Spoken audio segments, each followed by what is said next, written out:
Ladies and gentlemen, good morning, good afternoon, good evening, depending where you are in the world. It is an absolute pleasure to talk to you today, and delighted so many were able to join us. It's great to see so many friends and colleagues from Mexico on the line. I'm sorry, I'm going to have to do this in English. I speak a number of languages, but Spanish is not one of them, so I hope you're okay with it. But if there's any questions, of course, you can ask Mario, and he will do some translation.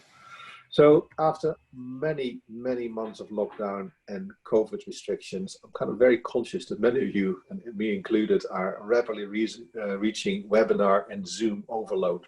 So what I want to do today is keep this really simple, keep it big picture, and keep it as focused as possible. I am going to talk about COVID-19 and the implications for the energy sector, as well as a little bit what we can learn from the COVID situation as we shape the energy transition. Now, I kind of looked at a list of people who registered, and it's predominantly a Mexican audience. So I will put the global situation into a Mexican context today. Won't be able to cover everything, but I will talk about quite a few, hopefully interesting subjects. Next slide, please, Claire. So today's conversation, I am going to take a step back and look at the impact of COVID on the sector. I know you all have your own personal experience as well, but what I'm planning to do is show you some facts, some figures to put this kind of wider context around it. Now, I am not going to talk about the here and now, and others are doing a great job, and I'm sure it will be reported on the news on a daily basis wherever you are. But what I want to do is talk about the kind of general context in the global economy and specifically, but zoom in on these 4 C's Mario talked about: COVID, confidence, commodities, and climate change. Conveniently wrapped on the 4 C's, but actually they are all very closely linked. So, and then I'll talk a little bit around the collective action we need to take all together. So I only have about 30 minutes today, so I won't be able to get at any bit of detail, but I'm happy to take any questions you have at the end of this session, or if we can't address it then, I'm quite happy to follow up afterwards. I'm going to show you my email address, and hopefully we can pick it up that way. So where's the plan? Claire, maybe the next slide, please. So talk about the last couple of months. Now, I don't know about you, but a huge amount has happened in the kind of last 5 or 6 months. Not sure about you on the call, but 6 months ago, I had never heard of something like social distancing, shielding, Zoom bombing, social bubbles, virtual happy hour, or even coronaritas. Never heard of any of that stuff. So the world has changed beyond recognition. And I think, well, you probably experienced all yourself as well, as COVID has affected every sector of society and of our global economy. At this point in time, almost 50% of the world population is in full or partial lockdown. Just think about how many people that really is. Of the 20 leading countries in the world, the G20 countries, 19 out of 20 are in lockdown. The only exception at the moment is South Korea. So this is a global problem, but it's really affecting everybody. And it is truly slowing down the world. At the moment, 70% of the world's gross domestic product is impacted by what is happening in terms of slowing down. But it's also uniting the world, uniting in a way I have personally never seen, but uniting the world against a common cause, which is quite an incredible situation. So from an economy perspective, really tough. I think it changed nations and it changed our collective way of life. And I'm sure you have experienced that well, wherever you are across Mexico. And the pain has been truly felt everywhere. And it's been a huge personal impact on our lives, our livelihoods, and our family, and of course, our well-being. And there are winners, of course there are winners, but there are many people who have kind of been on the other side and will be losing out of this game. And of course, the business dynamics have changed dramatically. I don't know about you, but I have done watched Netflix more than I've ever seen before. But the Netflix market capitalization, the stock market value, is actually greater than ExxonMobil. It's incredible, you know, how the world has changed over the last so many months. And for those who bought shares in Zoom, the kind of service we're using at the moment, you've done very well. Share price up 500% since the beginning of the year. So a rapidly changing world around us, and I'm sure we all feel that. Next slide, please, Claire. A lot of detail on here, but I'll look a little bit through it. And of course, what is happening, COVID is causing shockwaves around the world. This is truly a global health crisis without any precedent in living memory. It's triggered probably the most severe economic recession in nearly a century, and it's causing enormous damage to how we live, our jobs, and our well-being, as I mentioned before. Now, I really apologize. I'm normally a really positive person, and I can't be more cheerier. But the global economy is probably experiencing the deepest recession since the Great Depression in the 1930s. And that requires a very different response from how we react. And even in countries where really clear containment measures have been taken, and I'll give you an example, Taiwan has been there, South Korea has been there. Even there, the indications are that the cost and the social impact of the pandemic will be actually rather large, and that the uncertainty will prevail for many years. Now, the chart I show you here, it comes from a highly respected organization called Eurostat, which is part of the European Union. And they looked at the COVID impact of gross domestic product, so the collective value of economies during the second quarter of this year compared to the same quarter last year. And as you can see, for many of the countries around the world, including Mexico, the impact has been really, really substantial, almost a 20% reduction in economic activity in the second quarter of this year. And that number is very similar to what the Banco de Mexico produced a few weeks ago in late August. Now, of course, this is a static picture. There's an evolving situation taking place, and of course, nobody knows what's going to happen. Do we see a second wave? Do we avoid a major outbreak? But one thing we know, this is a world problem which requires very thoughtful solutions because it is affecting all of us. Next slide, please, Claire. So a little bit about what it means for what you probably have experienced yourself. Now, it's of course way too early to have exact impact on the COVID impact on industries and jobs. But what we do see across the world, and again, I don't think Mexico is any exception, that the people who are most vulnerable in this particular COVID scenario are those with the lowest incomes and the lowest skills. And they're really exposed to losing their jobs, and many actually might lose the link to work altogether. The pictures here in front of us comes from colleagues at McKinsey who've done a really interesting kind of survey. They looked in July and said is, how do we look, where do we spend our money? Do we spend more, the same, or less than we did versus the same period before that? You see where the bar is. Groceries, 20% you spend less, 21% more, on balance the same. But if you look at other products, tobacco, food, alcohol, prepared food, household supplies, skincare and makeup, you can see a huge decline in spending taking place. I'm sure you recognize it yourself as well. Again, this picture we see is the picture from Mexico, then we see the picture around the world what's happening. And this is really different than what played out in the financial crisis in 2008 and 2009, who can remember that one, because at that period of time, it was really the middle skills which were badly affected, whilst having quite limited impact on the lower skills. This is really a crisis which impacts the lower skills and the impact of jobs for there, what's happening. And that could create quite serious problems in the future, because it will be more difficult for people to catch up in terms of skills and access to jobs. And of course, that will create pressure potentially on structures and on employment. So overall, quite a challenging picture, but of course, now you know that, what are you going to do about it? Next slide, please, Claire. And again, it will take time to go back to where we were pre-COVID, and that's particularly around the confidence. So some really interesting recent surveys indicate that business confidence is currently, again, at the same level last seen during the financial crisis in 2008, 2009. But things will change, and you already have seen it in Mexico as well, that when economies open up, kind of economic activity will come back. And one very good indicator is around the what companies expect to, and there's a purchase managers index, as the people who are responsible for supply chain and procurement activities in companies. If they start seeing more activity coming through because they place more orders, that normally gives an indication that the economy is coming back. And we see that particularly in July and August, things are growing quite quickly to where it was a few months ago.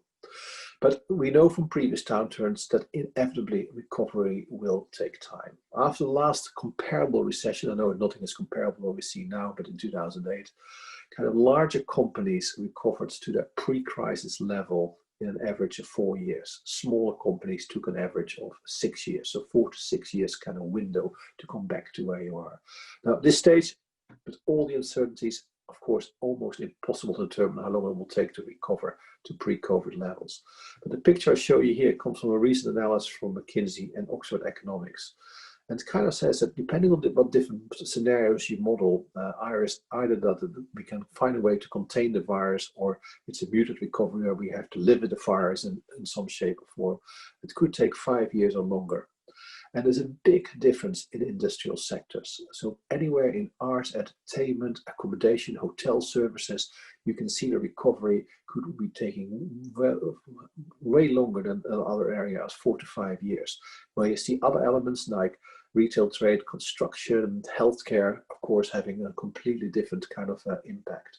Now, this is important as you, from a Mexico perspective, because you see it all around you, but also from your export market, because some of the data we have from the US, where 80% of the Mexico export is going, actually will have a significant impact on the activities that play out in Mexico. And of course, the US-Mexico-Canada trade deal will, of course, make life a little bit easier. But it is great to see that some of the industries are already back, particularly car manufacturing is already recovering quite significantly kind of after the kind of shutdown over the recent months. Next slide, please, Claire. So, of course, I'm an oil and gas person, an energy person, so no presentation goes without talking a little bit what's happening in global supply and demand and oil prices. So that's what I'm going to share with you next. So, no surprise to any of you, because you probably know it yourself.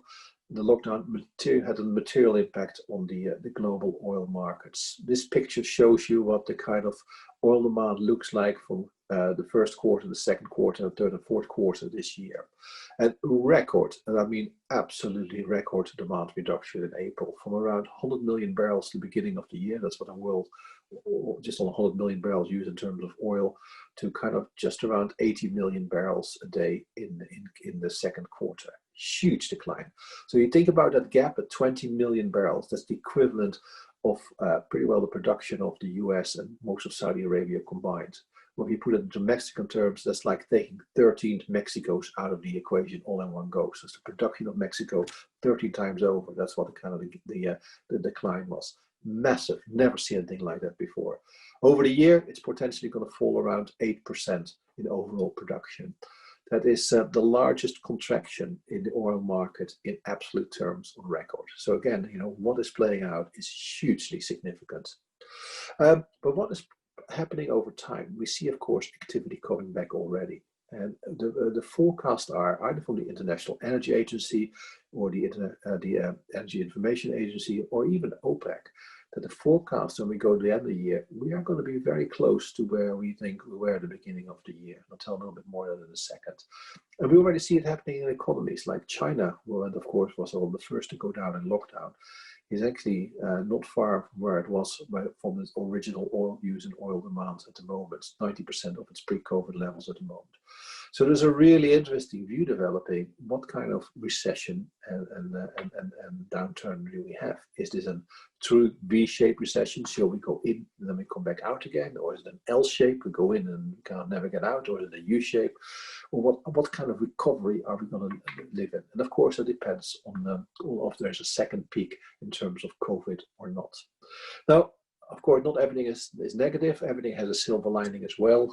With hydrocarbons representing probably most of the kind of carbon dioxide emissions in the world. We also see a massive decrease this year in CO2 emissions on the back of lower oil use and oil production. So this will bring down emissions down very, very fast, faster than we've ever seen before. And of course, this is probably a good lesson what net zero is going to look like as we start thinking about what will need to happen if we want to get to a sustainable world under the Paris climate change agreements.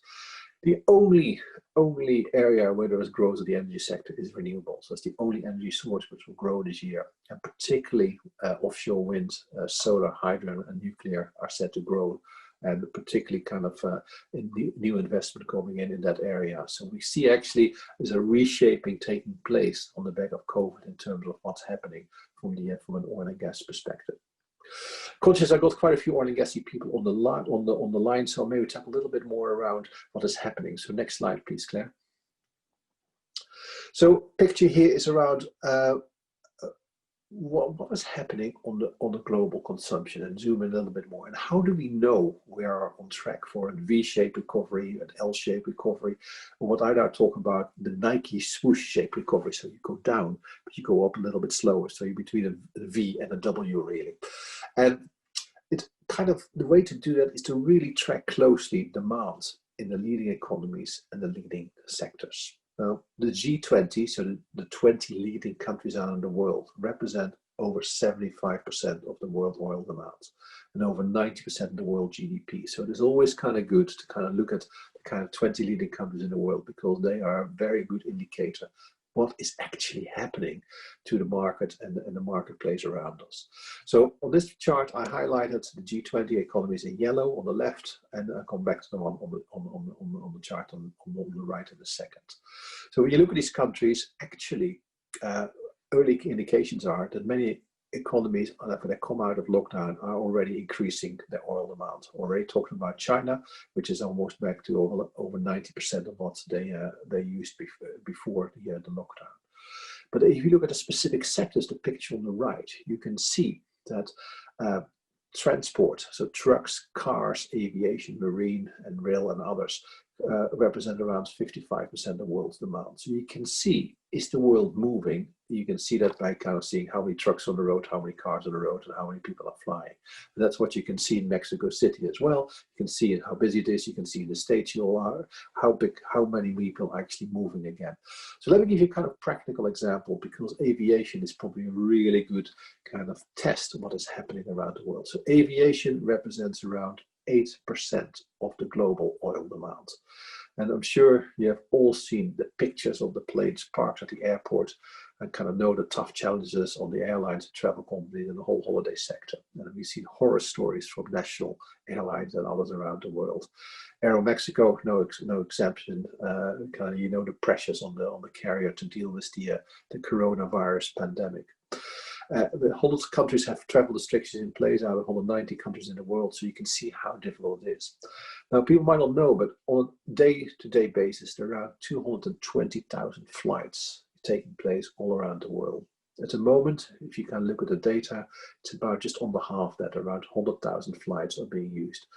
And many of these flights are for internal within country travel, for freight, and very limited leisure and business travel. So roughly half of the aviation sector is flying again. So you can see, if we don't get it flying, we probably have 8%, or what is 8 million barrels is currently used in aviation. Probably half of that will be used, the other half is not. So to kind of give you indication, you can look at these sectors, are people actually traveling or not? And again, for yourself, you can do the same thing.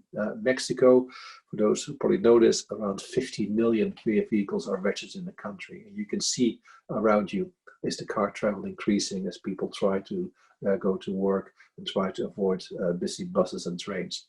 So only time will tell how this is going to happen and what it's going to play out. But actually, by monitoring the countries and monitoring the key sectors, you get a reasonable picture of what it looks like in terms of the economy and how it plays out. Next, please, slide, Claire. Thank you. Now, of course, no presentation is complete without an oil price chart, so an oil price needs to be in there. And this, of course, when we talk about supply and demand, it has an impact on oil prices. So oil and gas prices have been on a roller coaster since the beginning of the year, going up and down all over the place. This picture maps Brent and West Texas Intermediate. I didn't map the Maya crude for Mexico. And the reason that we picked the two, because roughly 80% of the world's crude is priced off Brent and WTI, including the Maya production in Mexico. So you can see going up from kind of beginning of this year around $70 down to below $18 in March, and now as this morning, kind of WTI was about $37 on the market. So it's truly remarkable to see these massive swings for one of the largest traded commodities in the world. And of course, Mexico is an oil producing country, but there's only 60 oil producing countries in the world. And for many, of course, a low oil price has been a real issue. But for others, and that's the other 130 countries, it's been a real help to offset some of the COVID economic impacts in each country. So the question, of course, is what does the future hold? And everybody wants to know that. And I want to talk about it in a second. So next slide, please, Claire. So, of course, I don't forecast oil prices because I want to do it. I probably will get it wrong. But what I'm going to use is the futures market and the forward market for oil. So airlines, companies, other organizations can buy and sell oil on the futures market and do that on a daily, hourly, minute basis. And this is what the market currently indicates. So if you look at forecasting futures market, including the International Monetary Fund and the World Bank, there's an expectation that, of course, oil prices will go back up and down, but they will somewhere in the $35 to $50 range, certainly for the remainder of the year and for the foreseeable future. And the logic is that there's a floor set by the cost of production and transportation, particularly in shale oil in the US.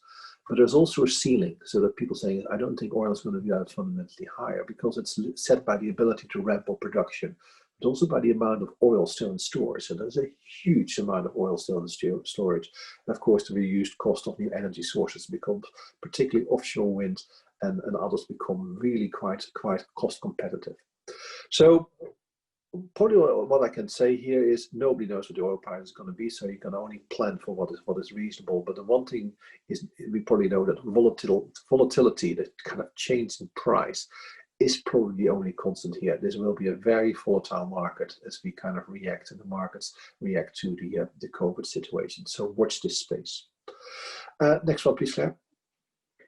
So the impact on the oil and gas sector has been material, and every country has seen it, and Mexico is no exception. So after the last down cycle in 2014-15, the industry actually around the world has done a great job to position itself for a lower for longer world. So the industry was already kind of in place. They kind of dealt with lower oil prices. Cost efficiency improvements have ensured that most companies around the world are actually are robust at the current price levels. Some need a higher ones, but it's not necessarily the same for the national oil companies, because actually there's an expectation that they need a higher oil price for the social programs and to balance the country's budgets.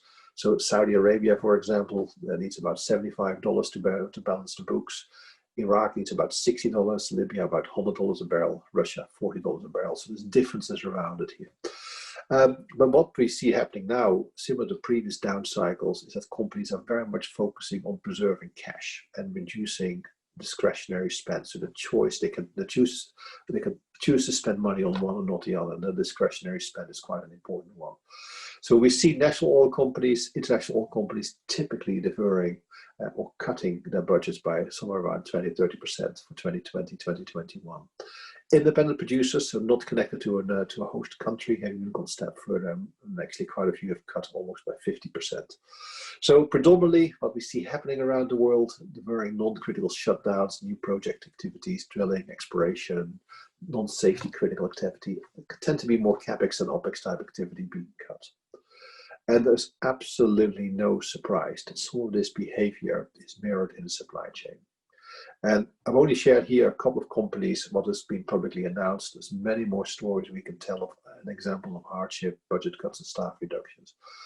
And what we see, and again, each country is slightly different, but around 90% of the people in the industry work in the service sector. So it is no surprise that particularly in the service sector, we see some companies here, Halliburton, Petrofac, and others. That's where the brunt of the furloughs and cuts. So just for clarification, an NOC, that's a national oil company. So a national oil company is the oil company of a country. The IOC is an international oil company. So a Shell, a BP, a Total, anybody else would be that kind of in that category. So we looking comparing the difference between NOC and IOC in that way. Hope that makes sense. Okay, next slide, please, Claire. So shifting a little bit around, okay, so we've seen all this impact on confidence, we've seen the impact on COVID, we see the impact on the commodity prices. What is it going to mean from a climate change perspective? And that's the next couple of slides I want to talk about. And let's kind of slow down on this one a little bit because I think they're quite important. So it is absolutely right that we focus at the moment on the COVID-19 crisis. It's of course a pandemic of a scale we have never seen before. But the climate emergency and the energy transition hasn't gone away. It still will be back. And there are really, really clear parallels between COVID on one end and climate change on the other end. Both are truly global problems requiring a global solution. They both feed a sense of unease. All of us are feeling that kind of unease, I'm sure, on a daily basis. But both, they're also the result of everyday human behavior. And the response requires and will require a level of collaboration that countries, people, and governments often find hard to do. So there's quite a number of interesting parallels in here. But there's a big learning from the current crisis. How do we deliver on the future climate emergency and delivering a net zero agenda? How are we going to work? How are we going to travel? How are we going to live? How are we going to pull a nation together around a common cause? And of course, recognizing a different set of circumstances, and a different way of living. And we have probably all seen what a new world could look like. So it's going to be quite interesting how governments and countries around the world will react to this kind of COVID world and what happens next. And will energy transition, climate change, will that be at the heart of the recovery plans? Because there's a unique opportunity to actually saying is, oh, this is a crisis. Let's do something different when we come out of it. Let's not go back to how we things do before, because we have actually a true opportunity to kind of change. And this is a role for the leading countries around the world. And this picture shows that around 195 countries around the world. You can see what they all do in terms of global emissions, with China, India, the United States leading the kind of on the emissions table. But most of the countries around the world have ratified the Paris Climate Agreement in 2015. But actually very few have actually put that kind of agreement into legislation. At the moment, by our count, there's only 5 countries in the world have put it into legislation. And this is going to be an interesting one, because as we come out of COVID, how are we going to do this? 10 countries represent 70% of the greenhouse gases. So we have to have these big countries to lead, because they represent a large part of the world population, a large part of the global domestic product. So it's going to be very, very interesting, very important that as we come out of COVID, that we actually start using this as an opportunity to do something a bit different. Next slide, please, Claire. And in our view, this will require a sector-by-sector approach. So quite interesting, although the production and the consumption of hydrocarbons represent around 90% of the global carbon dioxide emissions, CO2 emissions, the challenge, of course, across the whole of society, and that requires a change of how we're going to live and how we're going to do things. So looking back, it's quite remarkable that since over the last 100 years, the world population increased 5%, by 5 times, but we have a 20-fold increase in emissions. So what we have done over the last 100 years is quite remarkable. Although we've grown the world population significantly, we have dramatically increased our emissions. And currently our emissions are well over 400 parts per million. It's quite interesting that anybody who's been born in the last 4 years will never experience a world below 400 parts per million of CO2. Quite incredible if you start thinking about how different that world will be for the generation coming next. So going forward, no easy answers. Again, we see population still growing from where it is, sort of 7.5, 7.6 million now, to about kind of under 10 billion by 2050. GDP is still expected to double over that same period. And energy demand is going to grow. So if we want to kind of find a way to tackle this, every sector, every business, every service, everyone will need to do their part and will need to contribute. Hugely challenging, but actually we can find a world where we kind of do things differently. Next slide, please, Claire. So this is the opportunity to think about what we're going to do when we come out of COVID. So not what's happening today and tomorrow and next week, but literally over the next few years. Okay, what is the opportunity to build back better and build back greener? And this is where each country has a choice. So Mexico has a choice. What are the priorities and what do you want to do in terms of the how do you deal with the kind of economic downturn and the response to that? So we see around the world a huge different response. Northwest Europe is probably leading the world in terms of policy development and regulation and commitment to a greener net zero world. But each country, although each country has a different starting point and a different journey, our destination, collective destination, is pretty clear if we want to mitigate the impact of climate change and achieve the Paris Agreement's 1.5 degree limits to our climate. So although, again, the destination is the same, the journey might be different for each country. And historically, Mexico has actually been a world leader in this space. And that was the introduction of the General Climate Change Law in 2012. one of the first climate laws actually in the world at that point in time, aimed at reducing greenhouse gases. And of course, this was focused on reducing greenhouse gases by 50% from 2000 levels by 2050. Now, there is a big climate summit next year scheduled in the United Kingdom. That will be an absolutely key meeting. 5 years ago, at this point in time, the Paris Climate Change Agreement, each country had to put forward a specific plan for the next 5 years. The next the Conference of Parties, the COP summit next year, each country has to come forward yet again, but then the specific plans and legally binding commitments to put in place to limit global warming. So each country which signed the Paris Climate Change Agreement has to do it, including Mexico. And of course, Mexico is a leading economy, so of course, people will watch these plans very, very, very clearly what is coming forward. So again, between now and the kind of November next year, watch this space, because there will be a plan required for each country. Now, the what part is really clear. What do we need to do? It's about kind of managing climate change, managing climate emergency, get to net zero. The tricky part is really the how, the when, and who actually kind of pays. Business models for offshore wind, onshore wind, solar currently don't work very well. They don't make any financial sense yet. So it might need some initial support, which is of course, a challenge in the current climate. But it is estimated that for most countries, somewhere in the order of 1 to 3% of GDP need to be spent per year to deliver the climate change agenda. Now, the logic here is very simple. Yes, it is a lot of money, but can we spend billions to save trillions? And that's, I think, is the big challenge. So it's a great opportunity for the sector, great opportunities for companies. And of course, if we get it right, and I mean we get it right, it will of course create many jobs, make our economy more competitive, and help countries, including Mexico, to steer towards a far more resilient and cleaner future. So very kind of great opportunity ahead if we grab that at this point in time. Next slide, please, Claire. So conscious of time, so let me finish with a couple of slides on this one. So collective action is probably critical. I mean, again, the world has fundamentally changed in recent months, if we like it or not. How we're going to work, how we're going to travel, how we're going to interact, how we're going to live will be reshaped in the coming years. This is not about oil and gas versus renewables. It's not versus old ways of working versus new ways of working, or it is it blue hydrogen or green hydrogen, or all the other ways you can look at it. It is about a just, fair, affordable, and sustainable transition to a lower carbon world, and that will require industry-leading behaviors and collaborative behaviors, and in terms of how we work together and how we deliver this agenda. And there's a room for all and there's a need for all. So all organizations on the line today have a role to play, all have a responsibility. But Mexico has a specific responsibility. Mexico is a G20 country, so it's a leading economy in the world, and therefore will have a leading role to play.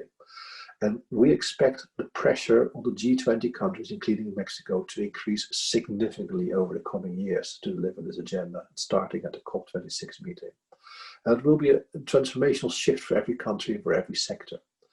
And so it's going to be interesting how it's going to affect the industry. Now, I know we have colleagues from Pemex on the webinar here today, and of course Pemex has a massively proud and impressive track record, being a leading producer for many years, and of course I've kind of the opportunity to work with Pemex for the last couple of years. But there's great contribution, there's great production. Of course, also comes great responsibility. Currently there are around 100 companies in the world which collectively produce the fossil fuels will ultimately emit 70% of the world's greenhouse gases. So 100 companies which produce the fossil fuels, 70% of the world's greenhouse gases. Includes the leading coal producers, China Coal, it includes Saudi Aramco, Gazprom, Iranian Oil Company, and many others. But actually Mexico and Pemex is also part of this kind of exclusive club. Now, I know it's a supply and demand issue because of course those who produce don't necessarily pollute, but unfortunately the spotlight will be on these companies and countries. How are they going to respond to the climate challenge and what is coming up in the future? Often driven by the societal expectations and pressure from the investment community. And we already see that happening. Companies like BP, Shell, Equinor from Norway, Total from France, Repsol from Spain, and many others have seen huge pressure from their shareholders, from their investors, from their communities, from their home countries around changing how they think about it. So COP26, the Conference of Parties, the UN meeting next year in the UK, is going to be key. It's going to put a spotlight firmly on actions and commitments required to stay within the 1.5 degree range. And no doubt that will have a ripple effect as it means what it means for companies and countries thereafter. So next slide, please, Claire.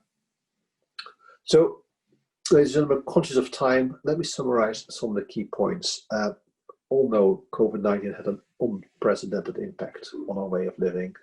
As we prepare for the next normal, we know that things don't go back until we have a vaccine treatment for COVID-19, COVID-20, or even COVID-21. This is not going to go away.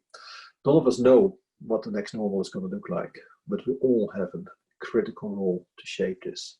What we do know is we can use an opportunity to accelerate the energy transition. We probably will never have a more attentive audience around the world than we have now. And as such, I very much look forward to working with all of you and all your colleagues to make sure we use this as a COVID-19 wake-up call and use it as a catalyst for a breakthrough on a net zero agenda. So thank you for listening, and I very much look forward to hearing some of your questions and see what I can address there. Thank you very much. Mario, over to you. Yeah, thank you. Thank you very much, Paul. Muchas gracias, profesor Paul de Leeuw. Sin lugar a dudas, una conversación muy interesante. Thank you. That was very interesting, Paul. Now we have a large gathering of people here today, and a lot of them, saying hello from Tabasco, Pemex, of course, Guadalajara, Mexico City, Northern Mexico, Nezahualcóyotl. So we really thank you for everyone to say hello this morning. Let's try to go to some of these questions, Paul, if that's okay. Hopefully we'll be able to catch a couple of them given time constraints. Now, the first one is from Francisco. He's asking, I'm going to paraphrase a little bit because some of these are in Spanish and some of these are in English, okay? So the graph to return to 2019 levels in regards to oil and gas, is it considering just the COVID affection, or is it considering the impact of the Middle East and gas production? So if I understand the question, Francisco, in the right way, it is the question around is what happened that we went down so much in production. Is that the question? Yes, exactly. Yeah, so I mean, it really is. It is actually what happened, particularly in the second quarter, is the world went in full of partial shock and lockdown. And it was really kind of remarkable. What happened is that factories literally closed, car manufacturing closed, airlines stopped flying, people stopped commuting, and it had a huge impact on the demand side. So I think what we see happening here is, we see an immediate reaction to that kind of changing dynamics and pretty well the kind of leading countries around the world. Why it is so difficult to forecast what's happening next is it depends on how we change our behavior. If most of us work from home, we stop flying, we see a sustained benefit of lower demand. But the early indications is that most of the demand is actually coming back in some areas, and we see them in quite a few countries where people don't want to go on public transport anymore. What we see happening is that people use more cars. And so it shifts demand from what was actually probably a lower use of carbon intensity to a higher use of carbon intensity. So it's quite interesting around how we see the mix changing at this point in time. So yes, it has been a learning around a big reduction. It's nice to go back to a lower level, but actually all indications are we actually ramping up quite quickly back to the previous demand. Thank you, Paul. Now, another question from Luis.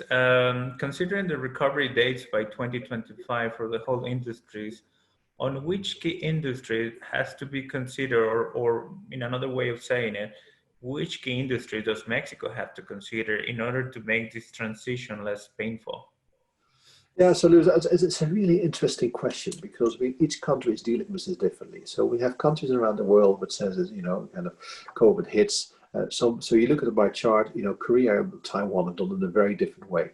They have been most economies continue to work and see actually a relatively modest impact. Others have seen a complete shutdown. So you see what's happening in the US, you see what's happening in the UK, probably Mexico is somewhere in the middle. So it is quite difficult to judge what we can do. The one thing we do need to realize, and this is something we collectively worry about as we look to, not just in this story, but others as well, is about the jobs. Because if we don't build back fast and we stimulate economies, we will lose people to the job kind of world. And what I said in my presentation, a particular worry is that the people most exposed are those with the lower skills. And that is a real issue, because if the jobs don't come back, these people lose connection to real work. So we see a disproportionate impact on lower skills. We see a disproportionate impact on women. We see a disproportionate impact on young people. And that's why I think many companies say, well, we need to put something in place to make sure we have employment opportunities for those. Because if not, we don't do it now, we lose them to the workforce for a very long time. Okay, thank you, Paul. Now we have just kind of putting together a few of the questions to make sure that we cover as many subjects as we can. There's a lot of questions about, energy transition in itself. What kind of, some of the questions are about, solutions that may be on renewables. How about combined cycle, when it comes to electricity generation? Do electric vehicles represent an opportunity for Mexico and hospitals, for example? So there are a few questions, very interesting questions about this. So we would really like to hear your comments, Paul. Yeah, so if it's okay, Mario, again, conscious that, of course, a lot in that question. I'll unpack it a little bit. So oil and gas will still be there. So let me be absolutely clear, it's an energy transition. It's not a switch over, so we will use oil and gas for many, many more years. But it doesn't say we have to do oil and gas the way we do now. There's ways we can make oil and gas, the impact on the environmental impact, a lot smarter. I'll give you an example. Again, I can't speak for every country around the world, but we see typically exploration success around the world, 1 in 3 or 1 in 4 wells. If we use technology and actually we do kind of 1 in 2 or maybe even better exploration success, we drill fewer wells but more successful wells, that fundamentally changes activity. You can reduce emissions. There's some great technology being developed, reducing emissions from platforms, emissions from refineries, emissions from other activity. We see a huge reduction in flaring activity and using the flare hydrocarbons for other purposes. So there's a huge amount we can do in our existing industry to make that more efficient and better, using best practice around the world. But that is, you need to look at the other side. So what do we do in the world of power? What do we do in the world of heat? What do we do in the world of transport? Now, we already see an incredible development around how we deal with the power sector. So particularly wind, solar is making huge progress of actually being quite cost competitive. So for Mexico, of course, wind there's plenty, solar, sun is even more. So that could be a very interesting market of helping to shift it. There's some great already projects happening. Vehicles, as I said, by my count, what I say is around 50 million vehicles registered in Mexico. I'm sure there are more than that is available. But actually, how do you decarbonize that fleet? How can you say is part will go electric, but also so particularly for the heavy goods vehicles and others, probably will be a combination of electric and hydrogen. So it's about focusing on the big sectors. What do you do in transport? What do you do in heat? What do you do in terms of the power sector? And I think that's where the opportunity comes in. It will require very selective investment. So most countries need to do that. And what I think, again, what I said is the COP26 commitments. Each country has to put their commitments forward by November next year. And if they don't, it will be very, very obvious. That will be an incredible opportunity for Mexico to put their energy transition plans forward and saying, what am I going to do in all these particular sectors? That's why I'm so delighted when you called out the organizations on the webinar today, is because I think these organizations and others have a critical role to shape that story for Mexico as the commitments coming in next year. Okay, thank you. Thank you, Paul. Now, just there's a couple of questions about other topics that are related that we might have a little bit of time to cover. Sergio, he's asking, even though the pandemic started in China, this country seems that it won't be affected so much in its economic growth. What do you think this is happening? So it's such a very interesting question. Yes, of course, it is come back to how does a country react to each of these elements, and some countries have reacted in a different way than other countries. So China was indeed very quick on the case, and we could all see the kind of the pictures from the Wuhan area, what happened in the early days. So they've been kind of driven at of course, it's a very central driven economy, so they can move very quickly around some of these things. I think the countries who done really quite well were actually on the case quite hard, who acted very quickly, very clearly, and was quite in a high profile. Taiwan did it, South Korea has done it, Germany has done it. So there's a number of countries where they're saying there's some real learnings. It is probably too early, of course, to learn because some countries have quite specific issues. But I do think what is happening now around the world is there's a massive amount of learning taking place. There's a massive amount of kind of combined activity to find a vaccine, to find a treatment, and to do better testing. So I think hopefully we're going to learn from this. But we need to use this as a really quite interesting one. I talked about COVID-19. I'm not a medical person. I was looking more at the kind of long-term business side. But of course, COVID-19 is COVID-19. There might be COVID-20, COVID-21, whatever variation of it. We need to start planning for a world where we actually can coexist with these elements. And we need to make sure our economy is resilient to do so. So for me, the main thing is learn from the best practices, get them integrated fast, get some unique collaboration around the world of how we do that. And I think Mexico, I keep on saying it, 120 plus million people, G20 country, strategically positioned, absolutely has a leading role to play here. Thank you, Paul. Now, there's a couple of questions, very interesting questions about, the first one, and I'm going to link it to other questions related. Carlos says, what measures should be taken to reduce gas emissions in Mexico City, apart from those that are already underway? And this links to Miguel's questions about, what could be the implications about perhaps the less consumption of fuels, considering that a lot of people are working from home now. What are your thoughts on this one? Yeah, so I think what you highlight is I hear every country around the world we talk to is we know what we need to do. The destination, I keep on saying, the destination is clear. It needs to be kind of, we need to tackle climate change. We need to get to net zero. It's the kind of how are you going to get there? I think this is about a very conscious choice that we need to make. So can I give you some great examples what's happening on different parts of the world where strategic things are made is that all electricity will now be generated from green sources. So it could be anywhere a combination of wind, it could be solar, it could be nuclear, but all green sources. So basically, some countries around in Northwest Europe, the only thing you can get now is green electricity. And it's kind of remarkable that choice being made. And people, when you look at your domestic bill, you can see where your electricity is coming from, where it is generated, is it green or not. So I think there's a way to actually do that. On transport, I think there's a huge decision to be made around what countries do. Some countries have now implemented the policy where saying is, as of a certain date, you physically cannot buy new diesel or petrol cars. The kind of it's all shifted to, they have to be either hybrid or completely renewable. In some countries where I looked at, the kind of either heating or cooling systems, it has to be kind of a certain standard that it is the latest in efficiency, so you can't buy inefficient systems anymore. So there's actually quite a lot you can do around how we deal with it, and particularly around how we live. And one thing that has happened, particularly in Northwest Europe, it is almost impossible to buy certain light bulbs anymore because they're just inefficient. So we can actually make small changes from how we actually cool our house, how we kind of power our house, how we travel, how often we go on a flight. All these changes you actually can make at an individual level. At the corporate or country level, this is about policy and this is about implementation. What is the policy of the country? What are the targets people set? So I'll give you an example.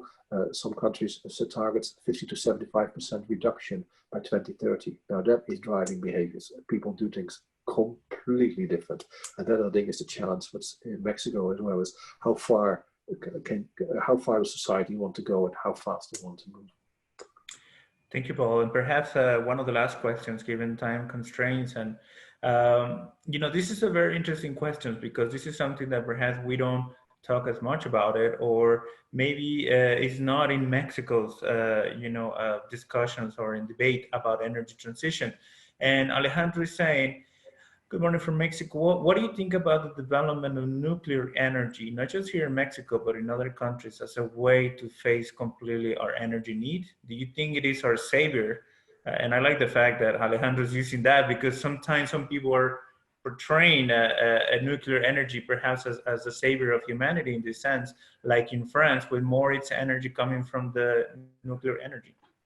So it's interesting. There's lots of different views on nuclear, and I think they're all right. Everybody has their own view, but I see nuclear as being part of a balanced energy mix. You know, there is an element around where, of course, there's different ways of generating nuclear, but it is probably part of an energy mix, because what nuclear does, it gives you base load. So what wind doesn't give you is base load, because of course, if the wind doesn't blow, you don't get the power, or the sun doesn't shine, you don't get the power either. So you need a base load. Now, if we can find another way of generating baseload, batteries using hydrogen or whatever other storage capabilities we have, then of course you can replace it. But until we have something at scale we can use for baseload, I think nuclear is part of the mix. Of course, we don't want too much nuclear, because of course all the other problems you have with it. But again, we need to think about what's the world need, and we're gonna have to make the hard choices between what is better than one versus the other. And I think it has a place, but it has to be very thoughtfully done. Thank you, Paul. And just to wrap it up, there's been great discussions lately here in Mexico, and perhaps we'll leave that one as a lingering kind of answer and question for the next session. But what do you think about hydrogen? Mexico has been there's been a huge debate lately here in Mexico. There are not great developments when it comes to hydrogen, but a lot of people are interested to hear about, could this be a solution? Yeah, so this is, again, I'm a huge supporter of hydrogen. I actually think there's what is the most common element in the world, so it's plentiful, but it has all the right characteristics. You know, it is you can transport it, you can put to pipelines, you can turn it into ammonia, therefore you can more easily transport it. When you burn it, it has no pollution attached to it. I mean, I think there's a huge benefit. So there's blue hydrogen, where you kind of take natural gas and split it in CO2 and in hydrogen, or you take green hydrogen, where you kind of take water and break it up into component parts, and you have no pollution at all. So I think hydrogen is a critical part of the kind of energy mix. It is absolutely, every country needs to have a hydrogen strategy. I think it fits right in the transport conversation, fits right in the heating conversation. It's the right fuel for many of the manufacturing processes. So yeah, I think hydrogen is absolutely part of the energy mix and the solution here. Thank you very much, Paul. We're gonna wrap it up for everyone who was present. We're gonna have the video the following week. If you have any pressing questions or something that we didn't get a chance to respond, please get in contact with Paul or myself. You have my contact details. I can certainly link you up with Paul, and we can answer your questions. Thank you very much, Paul, for this presentation.